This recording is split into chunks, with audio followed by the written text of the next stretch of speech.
नमस्कार, जय भीम, जय शिवराय। मी आज यवत police station या ठिकाणी उपस्थित आहे। आज पोलीस स्टेशनमध्ये यवत इथे एवढा बोगस कारभार चाललाय। या ठिकाणी जो वरिष्ठ अधिकारी आहे तो हुकुमशाहीप्रमाणे कारभार करतो आणि जे काही त्याच्या हाताखालचे कर्मचारी आहेत त्यांच्या हाताशी धरून, कारण की मी त्यांच्या नावाची तक्रार देखील केलेली आहे, त्याच्यामध्ये तो महेश माने आणि हाताखालचे संतोष कदम, कारण की इथं अवैध दारू धंद्यांचे ते हप्ते घेतात हे सगळे त्यांचे कारनामे मी आता उघडकीस करणार आहे माझ्या संस्थेमार्फत। आणि त्यांनी अक्षरशः पोलीस महिला कर्मचारी यांच्यावरती सुद्धा अत्याचार किंवा त्यांच्यात सुद्धा तक्रारी माझ्याकडे आज आलेल्या आहेत।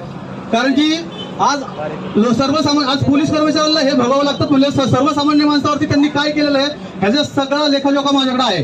त्यांनी तक्रारी केलेल्या, अर्ज फाईल केलेले ते परत आपण त्याच्यावरती चौकशी लावलेली आहे आणि ह्या अशा भ्रष्ट अधिकाऱ्याला व त्याच्या बरोबर घेतलेल्या कर्मचाऱ्यांना ह्यांच्यावरती योग्य ती कडक कारवाई करून ह्यांच्यावरती गुन्हे दाखल झाले पाहिजे।